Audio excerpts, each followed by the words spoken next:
नमस्कार, आप देख रहे हैं जनमंच खबर। कृषि अपने भारत में कृषि प्रधान देश के नाम से भारत को जाना जाता है और कृषि एक प्रमुख रोजगार है लोगों के लिए। और कई जगहों पे ये भी कहा जाता है कि हमारा भारत किसानों के भरोसे ही टिका हुआ है। जीडीपी के अगर हिस्सेदारी की बात करें तो किसान सबसे ज़्यादा हिस्सेदार हैं इस पूरे सिस्टम में। आज ग्रामीण परिवेश में खेती बाड़ी की तरफ लोगों का रुझान कम है और यूँ कहें तो मंडी, व्यवसाय और आधुनिकता के इस दौर में खेती किसानी काफ़ी पिछड़ती हुई दिख रही है। लेकिन वहीं कुछ किसान हैं जो अपने इस परंपरागत व्यवस्था को, अपने परंपरागत व्यवसाय को और इस कृषि को अपने साथ जोड़े हुए हैं और उनके द्वारा ही वर्तमान समय में खेती के अलग अलग आयाम लिखे जा रहे हैं। वर्तमान समय में हम कुशीनगर जनपद के खड्डा ब्लॉक अंतर्गत रामपुरवा ग्राम सभा में और यहाँ एक गेहूं के खेत में हैं और फसल को देखते हुए ये लग रहा है कि किसान ने काफ़ी मेहनत की है। और आज वर्तमान समय में खेती किसानी को लेकर लोगों के बीच ढेर सारी समस्याएं हैं और लोग ये कहते हैं कि समुचित जानकारी न होना, व्यवस्थाओं का अभाव और कई तरह से दिक्कतों की वजह से खेती किसानी काफ़ी प्रभावित होती है। तो यहाँ पे जिस किसान का यह प्लॉट है, ये खेत है, उससे भी हम जानेंगे कि उसने इस खेती में किस तरह का अपना इम्प्लीमेंटेशन किया है, खाद बीज का रेशियो क्या है, कैसे वो इस खेत को सींच रहे हैं और कैसे इस खेत के पैदावार को बढ़ाने के लिए अलग अलग प्रयास कर रहे हैं, उनको कहाँ से मदद मिलती है और खेती किसानी की समस्याओं के समाधान के लिए वह किसका रुख करते हैं और कैसे वो मदद लेते हैं, कैसे इसको आगे बढ़ाते हैं।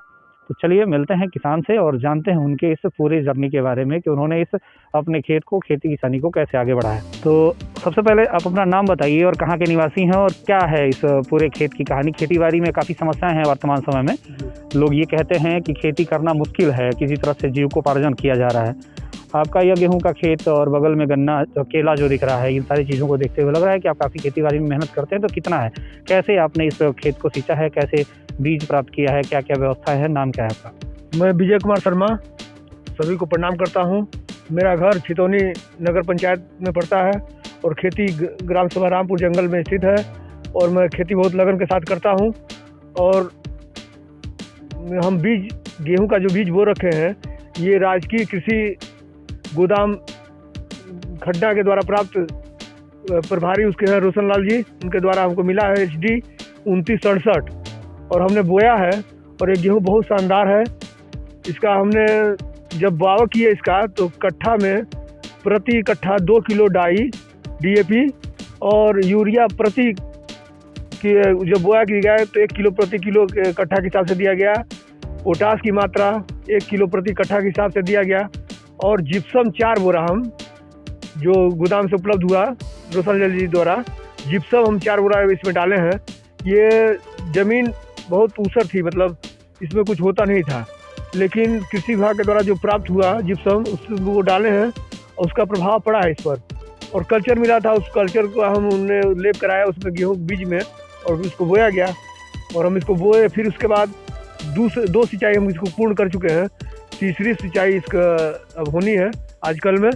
और गेहूँ बहुत शानदार है कि जो ये भावना बनी हुई है कि सरकारी बिया मतलब बढ़िया से नहीं जमता है, बढ़िया पैदावार नहीं देता है, आप इस बात को एकदम भूल जाइए। लेकिन ये क्षेत्र जो है इसमें कई जगह आवारा पशुओं की समस्या होती है, कीटों की समस्या होती है और भी फसलों में ढेर सारी समस्याएं होती हैं, बीमारियां होती हैं, इन सब से कैसे निपटना है? जी, जैसे कि ये कृषि विभाग द्वारा अभियान चलाया जा रहा है कि जैविक खेती किया जाए और जैविक मतलब दवा का भी छिड़काव हो। तो हम लोग नीम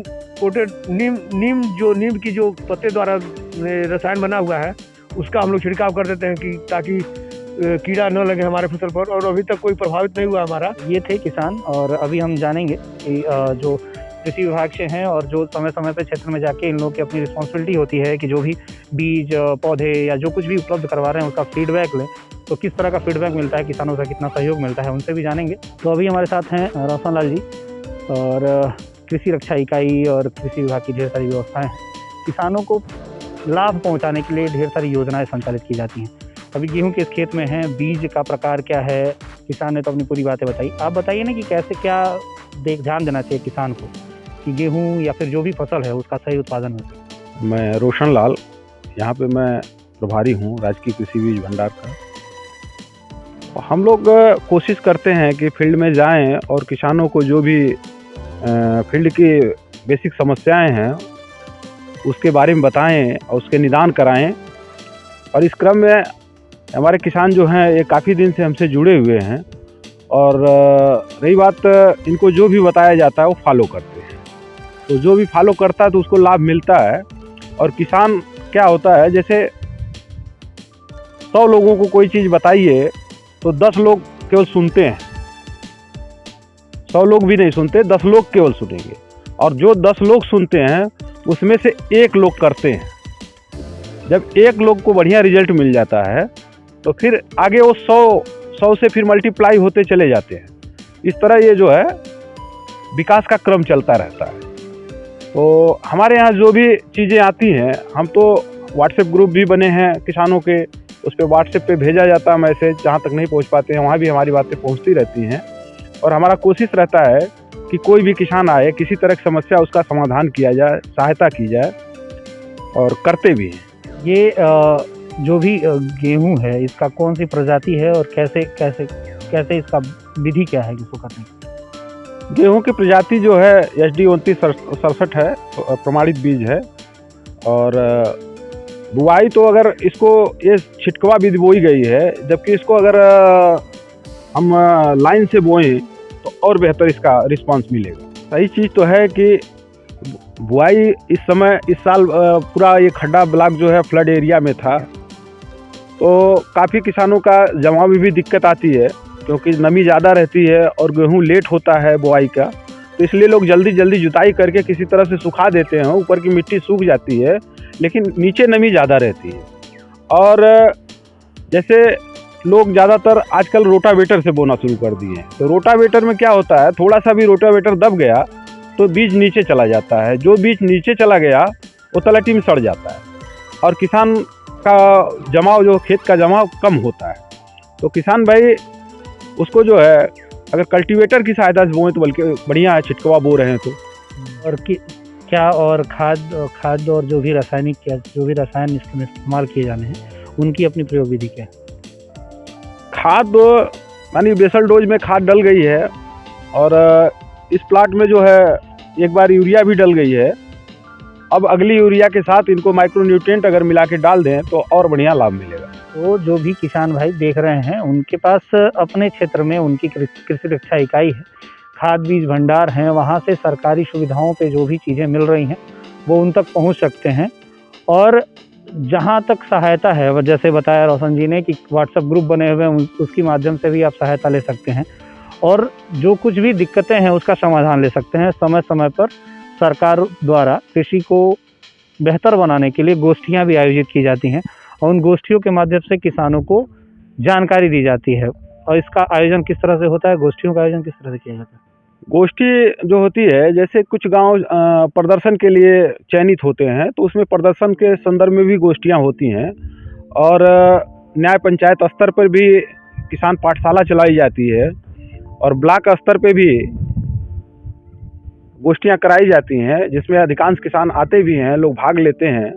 और जो लोग आते हैं उनको कुछ न कुछ उसका लाभ समझ में आता है और करते हैं अपने खेतों में जाके। हम लोग क्या हैं, हम लोग बीच में हैं, मतलब सरकार और किसान के बीच में हैं। तो हम सरकार की योजनाओं को जनता मतलब किसानों तक पहुंचाना, यही हमारा काम है, और किसानों की समस्या को सरकार तक पहुंचाना। यह बेहतर विकल्प है। आप अपने कृषि संसाधन केंद्र या फिर आप ब्लॉक मुख्यालय पर संपर्क करके अपने इस कृषि सुविधाओं को आगे बढ़ा सकते हैं।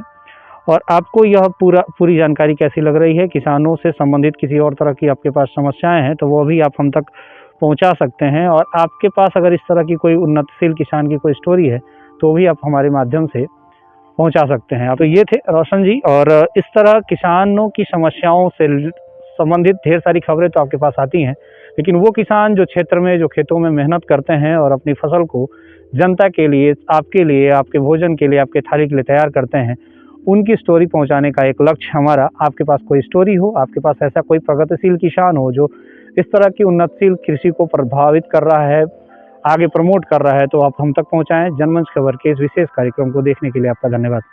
जनमंच खबर देखने के लिए आपका धन्यवाद। हमारे YouTube चैनल को सब्सक्राइब करें, Facebook और Instagram पर फॉलो करें तथा कमेंट में अपनी राय अवश्य दें। धन्यवाद।